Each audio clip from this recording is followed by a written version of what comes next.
The 6 steps I use to become a self-made millionaire. And you might be wondering why I'm talking about this kind of topic at the Alpha Male 2.0 channel when I have another channel called Sovereign CEO where I discuss business topics. 50% of Alpha Male 2.0 is business, is money. Okay, location dependent income and all that good stuff. And so I wanted to give you guys at least something business related that you could, put in your bank. If you are interested in following my other channel called Sovereign CEO, you can click this channel, click channels on YouTube, and you'll see it over there, Sovereign CEO, and you can follow me over there so you can get double the amount of content if you're not following me on both channels already. What I have done, and I had to really think about this, is I went through my entire business past and I distilled it down to 6 steps that I think are most responsible for getting me to the point where I am a millionaire. And as many of you know my story, I did not start that way. My parents had very little money when I was a kid, a little more when I was in high school, but I still didn't get any help, didn't get any inheritance or any of that stuff. I'm a self-made guy, and I was reasonably financially successful by a reasonably young age. Now, we should define what millionaire means. My definition of millionaire, and most people at this level will share this definition, that is someone who has a net worth of at least $1 million, not including the equity in your primary residence. That's the definition of a millionaire. And it is my opinion, and I've written about this before at my blogs, this is not Alpha Male 2.0, this is just Caleb's opinion. Every man by age 50 should have a net worth of at least $1 million. The reason I feel that way is by age 50, you have been working full-time for 30 years. You have been working longer than many adults have been alive. So if you don't have at least $1 million at the end of working for 30 years, what the fuck have you been doing with your money? And by the way, for the record, I had that opinion about being worth at least $1 million by age 50 way back in my 20s when I had not only no money, I had a negative net worth. So this has nothing to do with the fact that I'm 50. I had this opinion for a long, long time, 25 years ago plus, back when I had no money. I had this opinion for a long time. So anyway, let's get into it right now. Step 1, I made a solid decision to do it. And in some respects, that is the hardest of these 6 steps. You have to make the solid decision. It was very interesting to me. I saw Robert Downey Jr. interviewed a long time ago, I think by Oprah. And Oprah said, "Why is it so hard to get off drugs?" And his answer was very interesting. He said, "It's actually very easy to get off drugs. It's not hard at all. The decision to get off drugs, that's hard." And being a millionaire or being financially successful or financially free or whatever you want to use to define whatever success modalities you have in your own mind about this, you have to make the decision to do it first. If you just say, "Oh, that'd be cool. Boy, I wish I had that." That's not a decision. A decision means I'm going to do this. This is now the direction of my life. These are the things I'm going to sacrifice in order to get this done. And I'm going to do it, period, end of story. It's done now. That's a decision. The vast majority of human beings never make the decision to become financially successful. They just don't. They want to, they wish, sometimes they even try, but you can try without making a solid decision. You have to come to a decision. I made that decision when I was 18 years old. When I was 18 years old, being raised the way I was in a low-income household, a very large household, big family, and not a lot of money, is that I made the decision to have a certain level of income by the time I was 28, it was 10 years out, plus a certain level of net worth by a later age and things like that. That was a solemn decision I made to myself when I was 18. And it worked for me. You've got to make the decision to do this and stop farting around. Stop screwing around with this and get serious. You can't get serious until you make the solemn decision with yourself to do this. Number 2, and this one should be somewhat obvious, but I have to state it because there's some confusion about this. I started my own business as soon as possible. I knew, and I was right, that if I wanted to be a multimillionaire, it would be way more difficult, if not impossible, to do it by having a job. I knew I had to own my own business. I knew I had no other option. I started my first business in my early 20s. I don't remember how old I was. I think it was 20 or 21. It was part-time on the side. I was working full-time. I went full-time with that business when I was 24 years old. The point is that I worked very hard to make sure that my business was started as soon as humanly possible. You will not be strongly financially successful without owning your own business. I'm sorry, that's just the way this works. Now, yes, you can quote some bizarre, rare exceptions of some guys who had a job and climbed the corporate ladder, and maybe that by the time they're in their 50s or 60s, they had a net worth of $1 million or $2. Yes, you can, but I would submit those don't count either because they aren't free. They don't control their own income. They are still slaves. And that is the bizarre exception to the rule. Your odds of becoming a millionaire go way up when you control your own income, which means you have your own business. And the longer you wait to do this, the harder it is. You want to do this as quickly as possible. That's why when I made this solemn decision to become a millionaire, I made sure to start my own business as fast as I could because I knew getting from zero to the money meant having my own business. Number 3, I focused only on businesses that had 4 aspects. These are businesses that were high income, high margin, low overhead, and low regulation. Those 4 aspects. It is very difficult to get from zero to the money when you have a business that doesn't have all 4 of those components. And I made sure, even at a young age, that every business I started, every business I got involved in were high income. That means you could make a lot of money relatively soon. They had high margins, which means there was a very big difference between what the thing I was selling and how much it cost me. Had low overhead, which means I didn't have to buy an office and hire a bunch of employees and rent or purchase a bunch of equipment or get a bunch of stupid certifications or go to college for 3 more years to learn how to do it, okay?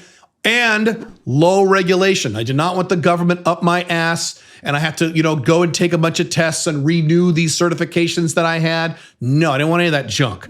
So every business I started, including my very first one, which as a computer consultant, matched all 4 of these. Consulting, that's easy. High income, yes. High margin, yes. Low overhead, extremely low. Low regulation, yes. It matched all 4. I did very well. I see a lot of guys who do stuff like, well, I'm going to be a doctor. I'm going to make $1 million, so I'm going to be a doctor. All right, let's analyze that. Is that high income? Yes. Is that high margin?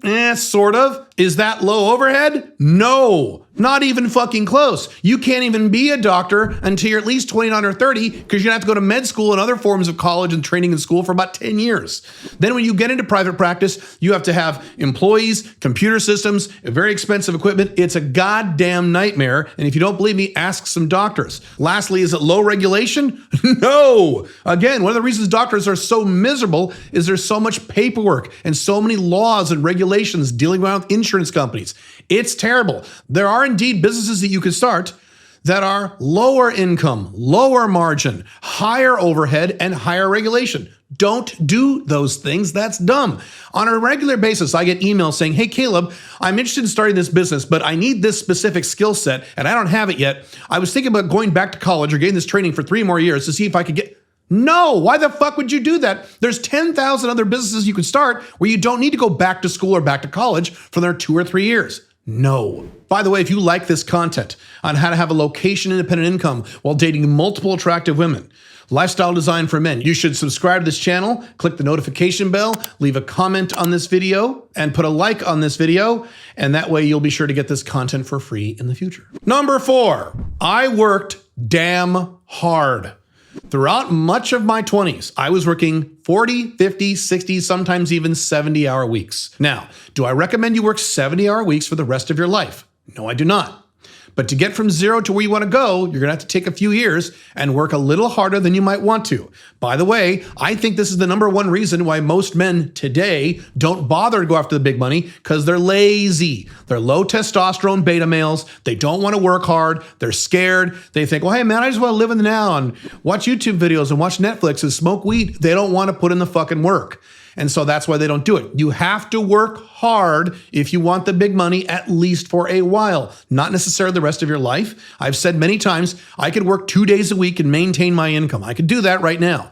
I still work pretty hard though, because I haven't hit my objectives. The point is that at no time, even when I was young, did I ever bullshit myself about, oh, I can use some kind of loophole and I could get from zero to the money really quick by making these special moves and then maybe I won't have to work as hard. No, I didn't do that. I said, all right, I'm going to have to work hard. I better get to work. That should be your attitude. I want the money.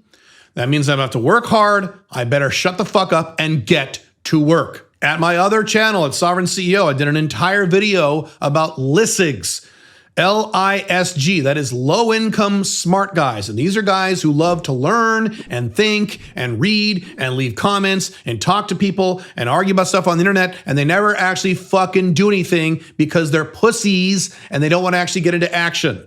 That won't work if you want to be a millionaire. I'm sorry, you're going to have to work hard at least for a few years. Number 5, I avoided stupid financial decisions. And this is a big one. Some people get to the point where they start making some money or they do start working hard, but then they do stupid shit with their money and or their lifestyle, which sabotages their ability to get to the $1 million. Now, what exactly does stupid financial decisions mean? I will give you several examples. Number 1, I avoided debt.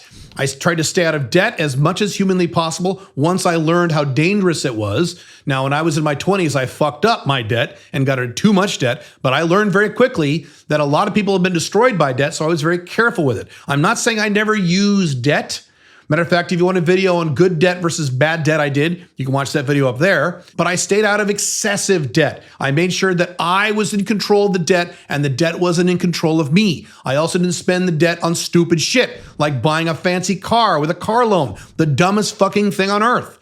I used my debt for real purposes like real estate, investments, investing in businesses, things like that, things that actually made money. Another thing I didn't do, I didn't invest in stupid shit. I didn't invest in things that I didn't know anything about. I didn't buy a bunch of cryptocurrency just because I heard about it on the internet, so I bought a bunch. No, I didn't buy this cool stock because some guy told me this stock is going up and I just threw a bunch of money at it. I was very careful not to invest in stupid garbage. I've said many times, I'll say it again, I have never lost money in my investment portfolio in any given calendar 12-month period in my entire life. I am one of the few men, if probably the only man I personally know who can say that. I don't invest in stupid stuff. What is the point of working hard to make the money only to invest it and blow it all? There are guys in the world who make high incomes who don't have any money because they've invested in stupid shit. Another example is once I rectified this problem, because I did do it once, I never did it again as a young man, I never got traditionally married or had a traditional girlfriend. Now, I have never had a traditional girlfriend. I did get traditionally married many years ago, several decades ago, and I was a young man, didn't know what I was doing. Once my divorce was over, I said, okay, I'm not making that mistake again. There are so many men who could be multi-millionaires. I mean, like high-end multimillionaires who never get there because their girlfriends or wives don't let them. I personally know guys who could be killing it right now, but their girlfriends or wives get mad at them when they go work or get mad at them when they have to do the things necessary to get the money, like travel or things like that. And they say, okay. And they act like good little beta males and they stay at the low or medium income levels just to impress their wives or their girlfriends, who, by the way, will probably dump them later and usually do. Another stupid financial decision. I only had 2 kids. Only 2. Some of you shouldn't have any kids. Some of you maybe should have 1 kid. I had 2 and I maxed it at 2. All these guys, not that many of these guys out there, but there's enough out there where I have to address it. All these guys having 2, 3, 4, 5 kids, as I've talked about in other videos, including that one right there if you want to watch it, having children is only for men who are very wealthy already. In the modern era, in the collapsing Western world in which we live, it is too expensive for the middle-class man to have kids and make it work long-term. That is a stupid decision. Don't have a lot of kids, and so on and so forth. There are so many other stupid financial decisions I could go through, but I just gave you some examples. My point is, I didn't do these things, or at a bare minimum, I did them a little bit in my mid-20s, and I quickly course-corrected and never did it again. Let me throw that out there really quick. I never did them again. What happens to most men when they get divorced? They just get married again. They jump right back into the fire pit again and do it all over again and have the same fucking problems again.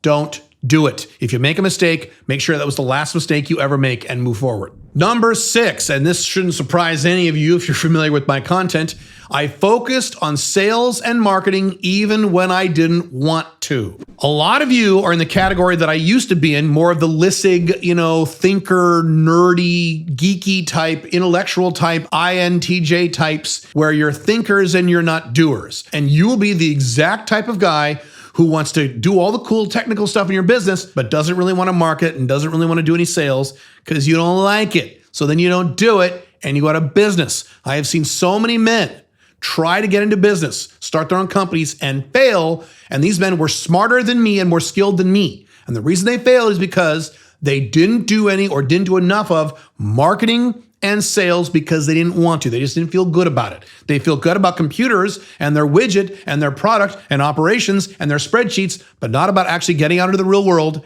and selling their shit. As I've said maybe 1 billion times, marketing is the most important function of your business. And I knew this even when I was a young, dumb, beta male computer nerd in my 20s. I said, you know what? What's going to differentiate me from all the other nerds who start these small computer companies is that I'm going to market. I'm going to get really, really good at this. I also said I'm going to get really good at customer service, because most nerds hate customers and hate clients. They just want to work on their computers all day. I said, no, that's not going to be me. I want my $1 million plus. I want my cash. So I'm going to go out and make sure that I know how to market and sell. And then when I have customers, they're going to love me. And I made a conscious effort to lean into both those directions. And that's one of the key reasons I made the money I made by the time I was in my late 20s. Not bad. That's it. The 6 things that'll make you a millionaire. If you want another video on perseverance, which is another key component to this, you can watch that video right there, and I'll see you in that video.